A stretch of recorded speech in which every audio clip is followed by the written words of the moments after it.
everyone, welcome back on साया commerce classes. 11th students, मैं आपके लिए लेके आई हूँ अकाउंटेंसी की एक और नई वीडियो। अकाउंटेंसी में हमने अभी तक चैप्टर नंबर 7 तक डिस्कस कर लिया था। होप साथ के साथ चैप्टर आपको अच्छे से समझ आ गए होंगे। किसी भी चैप्टर में कोई भी डाउट है या आपने अभी तक वो वीडियोज़ नहीं देखी है तो फटाफट से प्लेलिस्ट में जाएँ और देख ले। फिर भी बच्चा कोई डाउट रहता है तो मुझे कमेंट सेक्शन में लिखें। आज की वीडियो में हम स्टार्ट करने जा रहे हैं chapter number 8, bill of exchange. देखो, हर किसी को पता है जब आप कोई भी चीज़ खरीद के लेके आते हो तो उसका बिल तैयार करवा के लेके आते हो कि मैंने ये वाली चीज़ खरीदी है, इतनी क्वांटिटी खरीदी है और इतने रुपए की खरीदी है। वो तो होता है हमारा bill.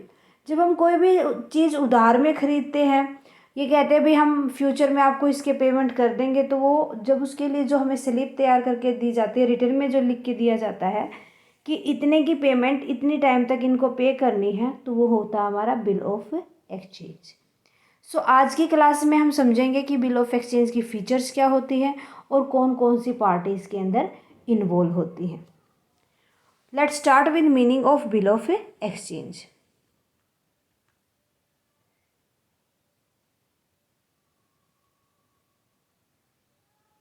Okay, so bill of exchange is an instrument in writing containing an unconditional order signed by the maker.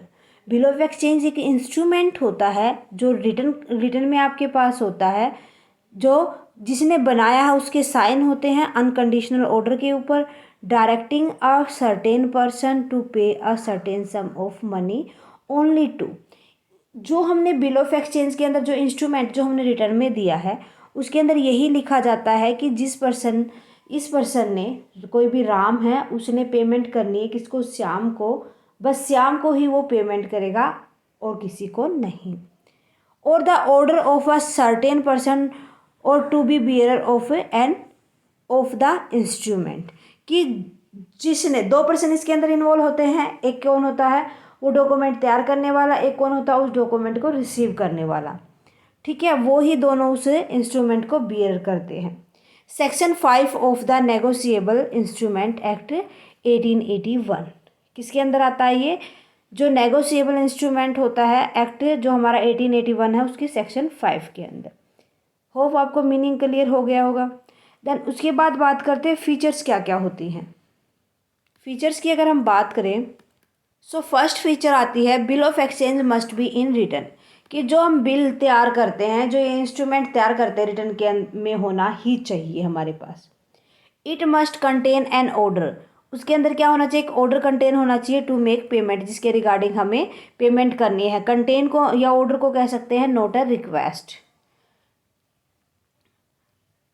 The order of payment must be unconditional, जो ऑर्डर पेमेंट करना है जिस ऑर्डर के रिगार्डिंग हमें, उसके ऊपर कोई भी कंडीशन नहीं होनी चाहिए।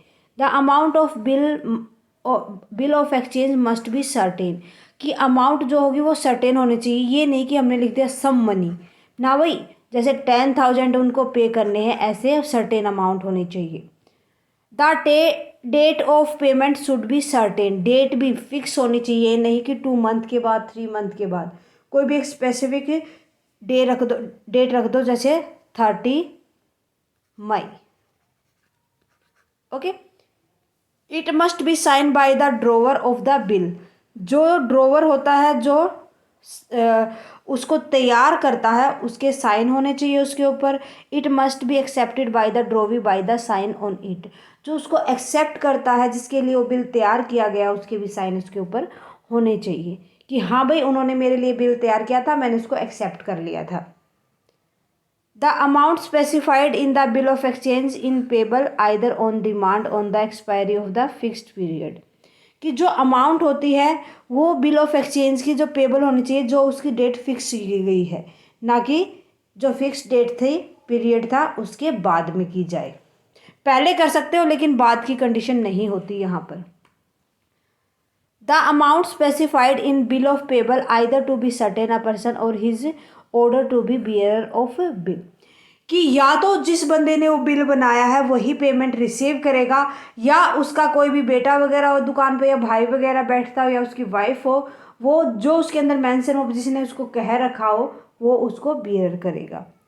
It must be stamp as per legal requirement, कि उसके ऊपर स्टैम्प होनी चाहिए कि लीगल रिक्वायरमेंट के लिए हमने बिल तैयार किया गया है।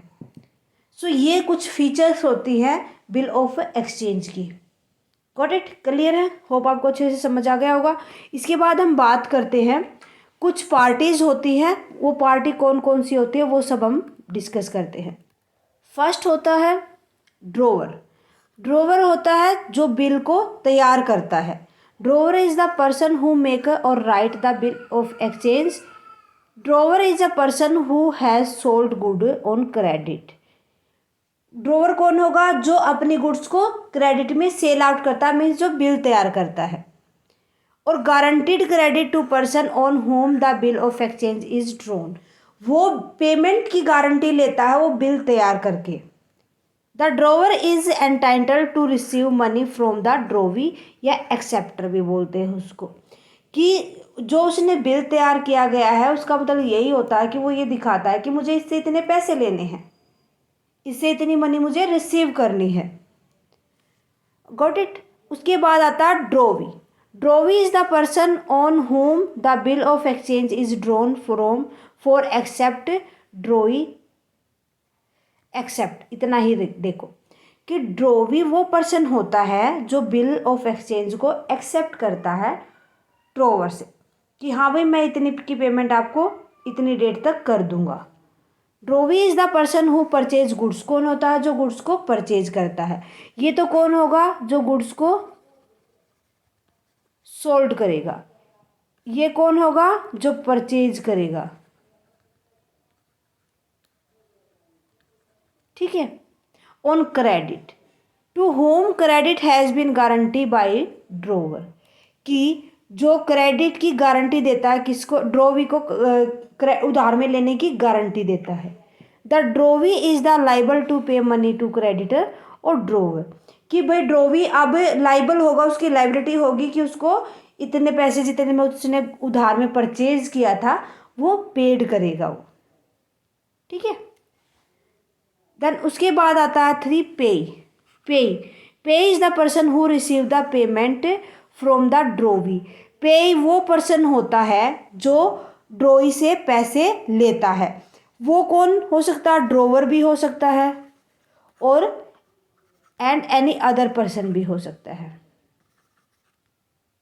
एनी अदर पर्सन, दूसरा व्यक्ति भी हो सकता है। ठीक है। ये पहले से ही डिसाइडेड होता है, यहाँ पर दोनों अलग अलग बंदे हो सकते हैं। Usually drawer and the pay is the same person. Usually तो क्या माना जाता है? जिसने बिल तैयार किया था ड्रोवर था जो, वही अमाउंट को रिसीव करेगा। In the following cases drawer and पे आर टू डिफरेंट पर्सन। भाई यहाँ पर दोनों अलग अलग भी होते हैं, वो दोनों केस देखो क्या होंगे। First, when the bill is discounted bye the drawer from his bank, पे इज द बैंक। अब बैंक ने डिस्काउंट दिया, भाई मेरे को इतना, किसी बंदे ने लोन ले रखा था कि आप ऐसा करो, आपने 1 लाख का लोन ले रखा था, अगर आप अभी पे करोगे तो आपको कोई भी इंटरेस्ट पे नहीं करना पड़ेगा, जितने भी हमारी अमाउंट थी बस वो आप पे कर दो। ठीक है। प्रिंसिपल अमाउंट रहने दो, प्रिंसिपल आप मुझे पे कर दो। तो उस टाइम पे वो डिस्काउंट मिला है, उस टाइम पे जो पे होगा वो कौन होगा? बैंक होगा। When the bill is endorsed by the drawer to his creditor, pay is the endorse.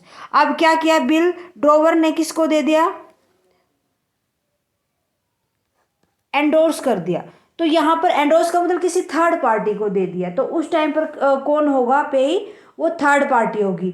जैसे आपने देखा होगा कि आपने मारुति से कोई भी कार खरीदी है, उसके लिए लोन करवाया है। सो लोन तो होता आपका बैंक से, है ना? तो यहाँ पर जो लोन करवाया है आपने, आप बैंक को दोगे और बैंक फिर किसको देगा? कंपनी को देगा, वो पेमेंट करेगा।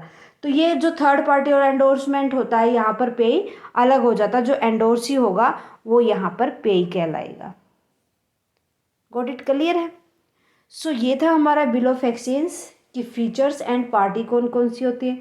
होप आपको अच्छे से समझ आ गया होगा। नेक्स्ट क्लास के अंदर बिल ऑफ एक्सचेंज का फॉर्मेट क्या होता है वो हम सब डिस्कस करेंगे, किस तरीके से हम बिल तैयार करते हैं बिल ऑफ एक्सचेंज, वो सब हम डिस्कस करेंगे। सो आने वाली क्लास को बिल्कुल भी मिस ना करें, आज वाली क्लास को परफेक्टली समझ ले। कहीं भी कोई भी डाउट है तो मुझे कमेंट सेक्शन में लिखिए, साथ के साथ कमेंट करके बताएं क्लास कैसी लगी। Thank you very much student, मिलते हैं नेक्स्ट क्लास में।